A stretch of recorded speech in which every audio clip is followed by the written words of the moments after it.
तस्मै श्री गुरुवे नमः।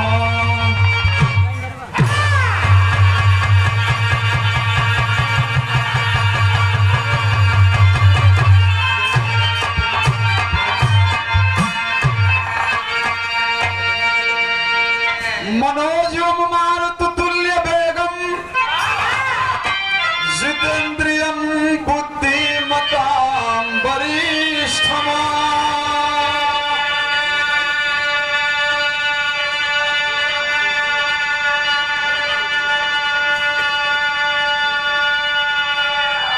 वातात्मजं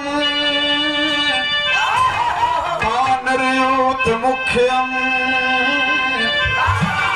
श्रीरामदूतं शरणं प्रपद्ये।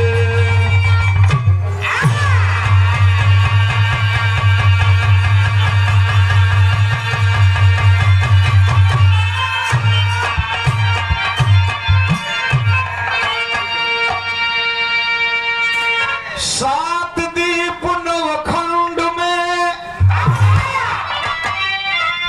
गुरु से बड़ा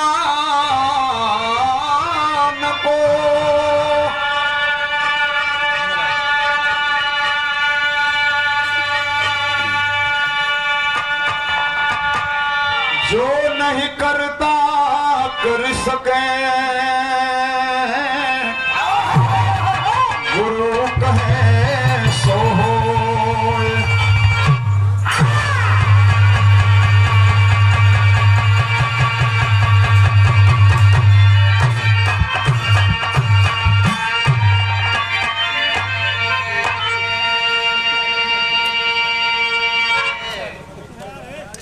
बड़ा ही सुंदर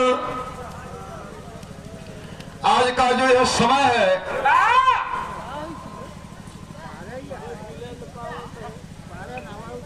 हम सब आपके बीच में उपस्थित हुए इस होली मिलन समारोह के शुभ अवसर पे हर साल की भांति इस साल भी आपके बीच में यह समारोह मनाया जा रहा है। तमाम कठिनाइयों के बावजूद भी यह कार्यक्रम रखा गया और इसके जो मुख्य अतिथि रहे, जो इसके विशिष्ट अतिथि महोदय लोग हैं, वो सारी हस्तियां आपके बीच में उपस्थित हैं। जो आपके बीच में हमारे साहब लोग, सरकार लोग उपस्थित हुए हैं।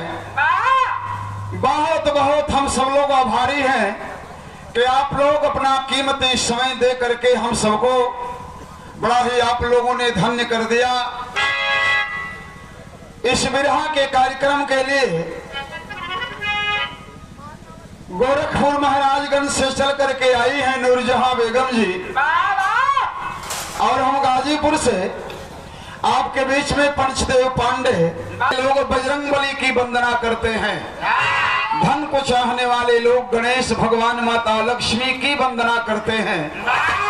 स्वर साधक लोग माता सरस्वती की वंदना करेला, जिनका अनेक नाम आपके बीच में हम सारे लोग जानते हैं।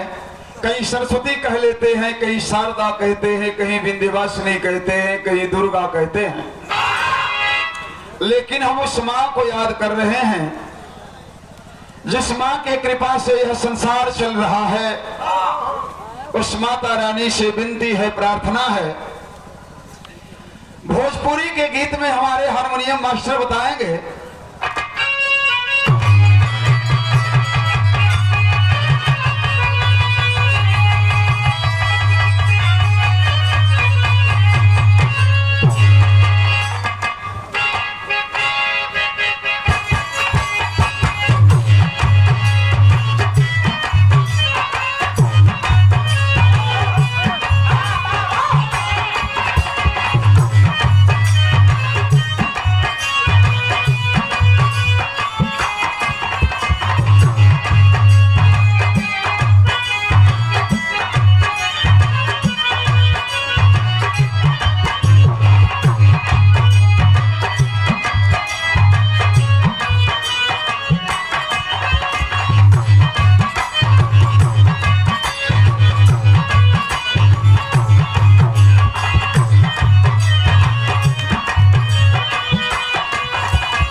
हम माता रानी से विनती कर रहे हैं, प्रार्थना कर ले रहे हैं और अमूल्य पुष्पहार के साथ साथ हमारे माननीय भोलानाथ यादव जी संयोजक समिति जिनके द्वारा जिनके अथक प्रयास से यह कार्यक्रम आपके बीच में हो रहा है, आपने सुंदर ये मूल्य पुष्पहार और सादर 501 रुपए से जरा एक बार ताली बजाएंगे।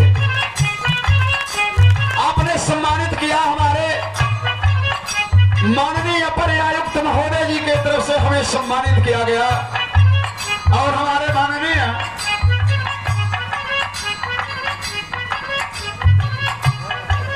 पुलिस कमिश्नर साहब के तरफ से हमें सम्मानित किया गया।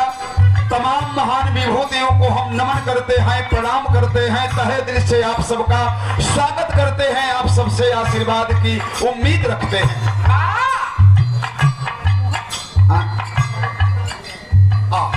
और स्वागत के करीबी हमारे माननीय डीआईजी साहब जी ने हमें सम्मानित किया। बहुत बहुत तहे दिल से आपको हम नमन करते हैं, प्रणाम करते हैं और भगवान रूपी संता जनार्दन को कोटि कोटि नमन है। कहना है